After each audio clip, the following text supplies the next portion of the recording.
What is going on, everybody? Welcome to another Lazy Player's Guide to 99. In this episode, we are going to be checking out the firemaking skill, and I'm going to be honest with you guys right off the bat. This is basically going to be a guide to Wintertodt. I'm going to show you guys where to stand, what kind of experience per hour you can expect, and what kind of drops you can expect. But before we get into all that, as usual, I'm still looking for the most awesome loot tabs. So if you have those, send them my way right to this email address right here. Additionally, all of my information is down in the description below. You can find my clan chat and the link to my Discord, as well as timestamps for any of these videos. So if you're looking for something specific, you can jump right to it. But with that, let's go ahead and get started with the Lazy Player's Guide to 99 Firemaking. So, firemaking. Firemaking is one of RuneScape's most simple and honestly most useless skills. There's not much to do with firemaking, but one of the perks that was added in the past couple of years is the quest Making Friends with My Arm, and this will allow you to light some braziers around the game, which are pretty useful. They can give you eternal light or sometimes eternal warmth, so there is that. But other than that, you got nothing. So what I'm going to do throughout this guide is I'm going to show you guys two ways to get to 99 firemaking. One is going to be the traditional way because it is actually really easy to not pay much attention to it and do something on another account or maybe watch a Netflix series. But I'm also going to take you guys through how to do Wintertodt. And Wintertodt actually is slower XP than traditional log burning, but in the end you can have a chance at that cool pet or the pyromancer's outfit, and you can also make some bank loot from the chests that you get as rewards. So before we get into all of that good stuff, let's check out the quests that will reward you with firemaking experience. There is actually only 5 of them. The Giant Dwarf will reward you with 1,500, Hero's Quest 1,575, Enlightened Journey 4,000, Making Friends with My Arm 5,000, and Enochra's Lament for 7,000. This will give you a total of 19,075 firemaking experience from questing. Compared to other skills, this is a very minuscule amount of quest XP. As for what you will need to get started with the firemaking skill, a tinderbox. That is it. That is all you need, is a tinderbox. Assuming you are not an iron meme, that tinderbox is all you will need, but if you are an iron meme, then you will possibly need a woodcutting axe to chop down your own logs to start getting some levels so you can get over to Wintertodt. But none of my guides revolve around iron men, so we're going to continue on as if you are on a normal account. Now regarding log burning, you can burn a maximum of 1,485 logs per hour, and that is if you are paying 100% attention and you don't miss any clicks. Now, as for my guides, you're not going to hit that unless you are incredibly patient. We're going to assume here for this guide that you're going to burn somewhere between 1,200 and 1,300 logs per hour, which is still a pretty decent clip, and you'll still get some decent experience per hour. Now the easiest method to burning the logs, if this is the way you're going to go, is you're going to want to start out in Varrock. And what you're going to do here is you are going to fill up your inventory with 1 tinderbox, a stack of Varrock teleport tablets, and the rest logs. What you're going to do here is you're going to break a Varrock teleport tablet, and once you get to the city center, you will start your firemaking, and this will always move you from east to west. So once you start burning your logs, you will start moving towards the west, and by the time you have burned your full inventory of logs, you will be right back at the Varrock West Bank. You can run right back in, grab yourself another inventory of logs, and teleport back to Varrock Square. So, getting into the leveling guide. From level 1 to level 15, you'll be burning normal logs. You'll need to burn 61 of these at 40 experience each for a total of 2,440 experience to get to level 15. You can expect somewhere between 48,000 and 52,000 experience realistically per hour, and this will only cost you around 1,100 GP. From level 15 to 30, you will be burning oak logs. You will need 183 of these at 60 experience each for a total of 10,980 experience. Realistically, you can expect between 72,000 and 78,000 experience per hour, and this will cost you around 5,300 GP. From level 30 to level 35, you will burn willow logs. You will need 101 of these at 90 experience each for a total of 9,090 experience. You can expect between 108,000 and 117,000 experience per hour, and this will cost you 1,600 GP. From level 35 to level 42, you will be burning teak logs. You will need 221 of these at 105 experience each for a total of 23,305 experience to reach level 42. You can expect between 126,000 and 136,000 experience per hour, and this will cost you 42,200 GP. From level 42 to level 45, you will be burning Arctic pine logs. You'll need 128 of these at 125 experience each for a total of 16,000 experience. Burning Arctic pine logs, you can get somewhere between 150 to 162,000 realistic XP per hour, and this will cost you 70,100 GP. From level 45 to level 60, you'll be burning maple logs, which are the cheapest logs in the game. You'll need 1,573 of them at 135 experience each for a total of 212,230 experience. You can expect a realistic XP per hour of 162 to 175,000, and this will only cost you 11,000 GP.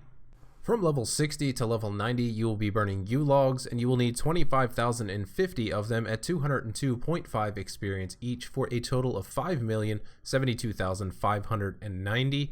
As for experience per hour, you can get somewhere between 243,000 and 263,000, and it will cost you somewhere around 4.2 million GP.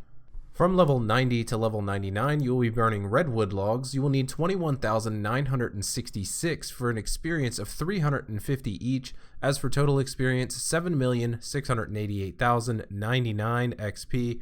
You can realistically expect between 420,000 and 455,000, which is better than the maximum experience per hour at Wintertodt, but it will cost you about 6.2 million GP.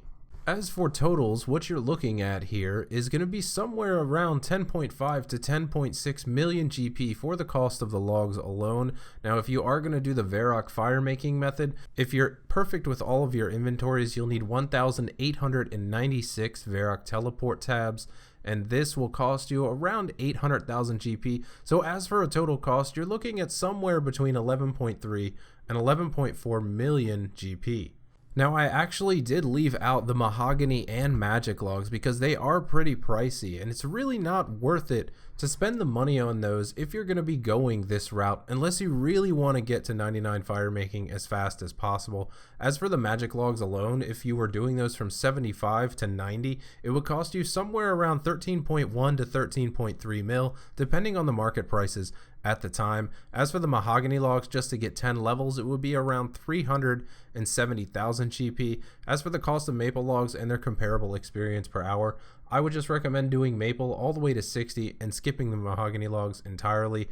As for the U logs from level 60 to 90 and knocking out those magic logs, you can get 243 to 263,000 experience per hour doing the U logs, which isn't really that bad, and it's comparable to Wintertodt around level 80 firemaking. So I would say, just to keep the costs down, go this route, because if you don't go this route, you're going to end up paying somewhere around double of the price that I have listed here. But as far as the traditional firemaking method is concerned, this is it. You'll be burning 8 different types of logs all the way to level 99.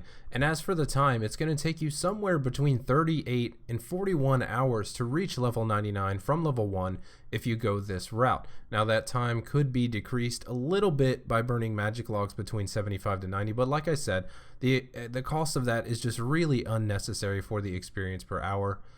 But with that, we're going to go ahead and jump into the Wintertodt part of this guide. Now, the experience per hour is less here, but you will be able to make a little bit of money. As for accounts that are starting out with membership, this is actually a really good way to get ahead, as you will not need high combat stats for this, as Wintertodt is a skilling boss, so you can bulk up your bank as you're a beginning player.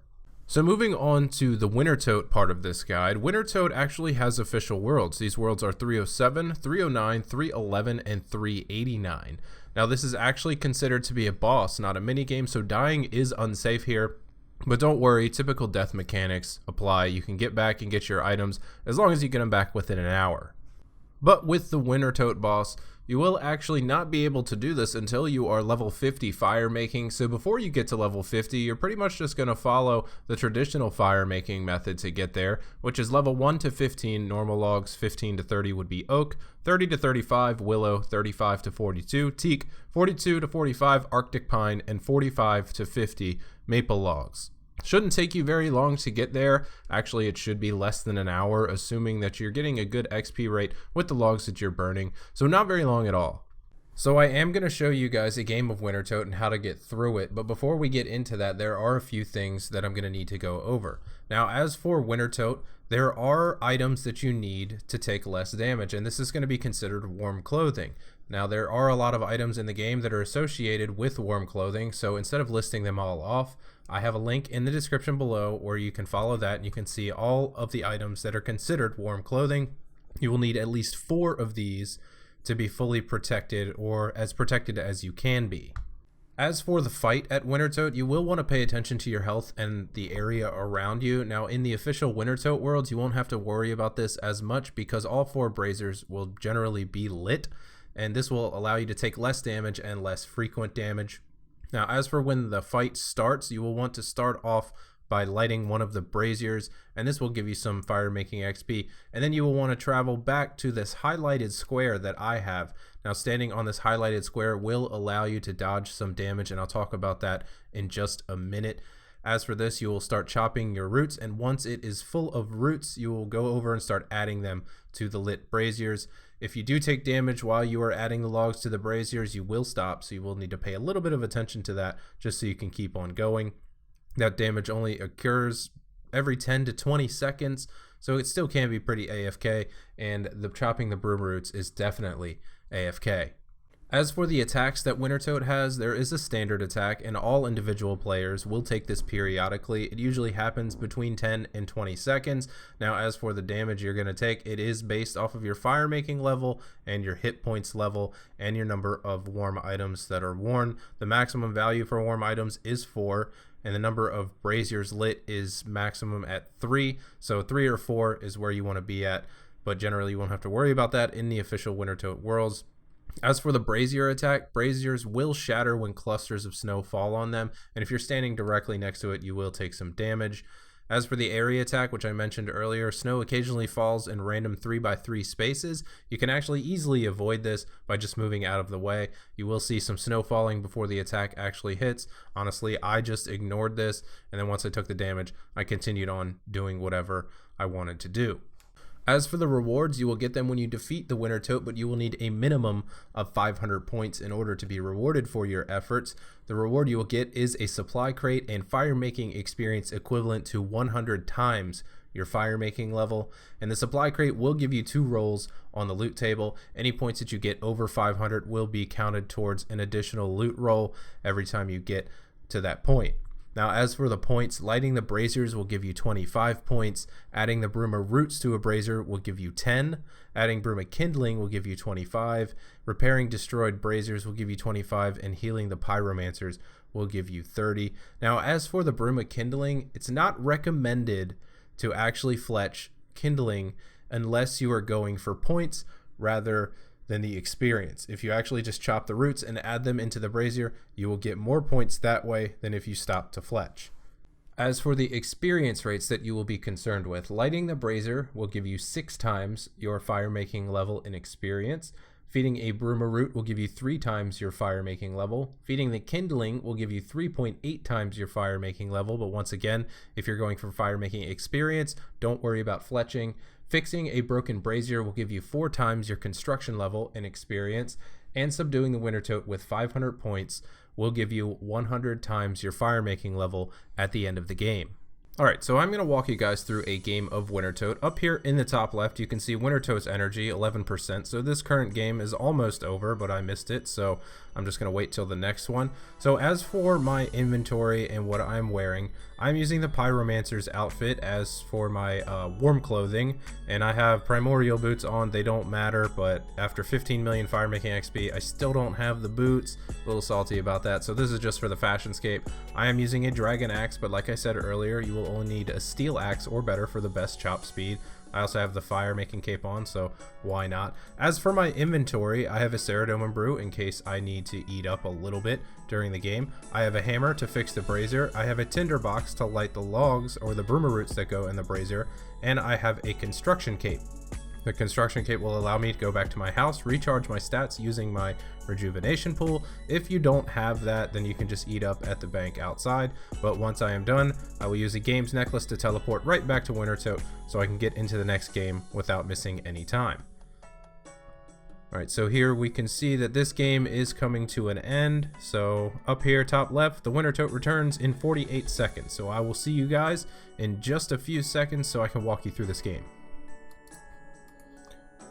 Alright, so this game is now starting, and I'm going to go ahead and start chopping some broomer roots here.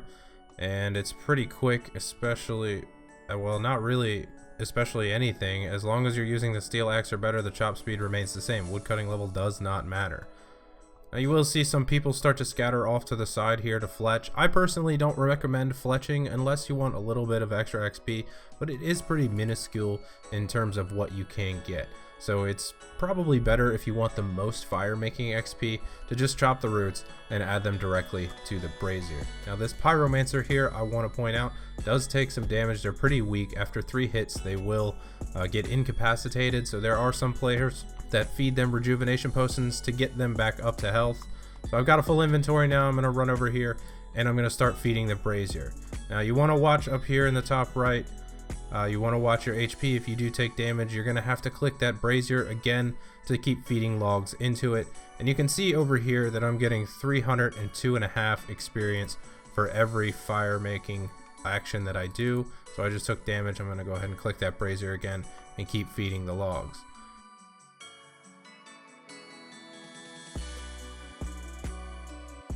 Oh, click that a little prematurely, but I am going to run back here to this marked tile so I don't take any area damage. The only damage I'll take here is the individual player damage. Fortunately though, while you're actually chopping the broomer roots, taking damage will not cause you to stop chopping.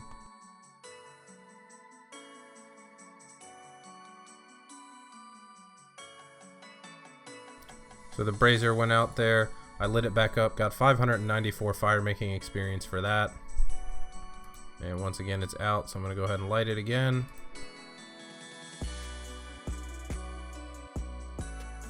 And I've now hit the 500 point threshold, which you can see up here in the top left, and that will allow me to actually get a crate because I have helped enough to actually get a reward from Wintertodt. So you'll always want to make sure that you're hitting that 500 points there. Now after you get a feel for Wintertodt, I usually come back and chop until there's 10% energy left, if I can get some extra logs, and then go start to feed them again. Now like I said earlier, you will actually be able to get more fire making XP if all you do is just chop the logs and then add them to the brazier. If you do take the time to fletch, you'll generally only get an inventory and a half in. So I have ended up getting 585 points, and I have been awarded with a supply crate. Go ahead and open that, and I've gotten 11 U-logs and 2 uncut rubies. Not really a good chest. You can get some decent items from them, but it will take time. So as for some final thoughts, unfortunately with the fire making skill, there isn't really a 100% lazy way to do it, but Wintertodt is a bit more AFK than actually clicking so many times using your logs on the tinderbox. At least at Wintertodt you can AFK while chopping the broomer roots, and you can semi-AFK while adding the broomer roots to the brazier. I personally was able to still do my 99 Slayer alt while I was doing Wintertodt, and it wasn't that much of a hassle. I could easily play on another account or easily watch something on Netflix or watch some YouTube videos while doing it. I definitely suggest, if you're trying to do this a much less hectic way, than going the Wintertodt route, because you will be able to make some money from it, and it's not as fast as fire making the traditional way once you hit level 90, but it is still comparable, and you can easily get somewhere between 1.5 and 2 million XP a day if you really go hard at it. Alright everybody, that is going to do it for the Lazy Player's Guide to 99 Fire Making. I hope that after watching this video, you might have learned something that you didn't know, and I sincerely hope that it points you in the right direction to getting 99 Fire Making. If you like this video, you can leave a thumbs up down below. They really do help the video's popularity. If you have any questions, comments, or constructive criticism, leave that in the comments section below. I try to respond to everything that I possibly can, and if you haven't done so yet, you can tap the subscribe button down there in the bottom right corner at the end of the video. There'll be a couple things popping up on both sides of the screen if you're looking for something else to watch. But with that, I will see you guys on the next episode of the Lazy Player's Guide to 99. Take it easy, everybody.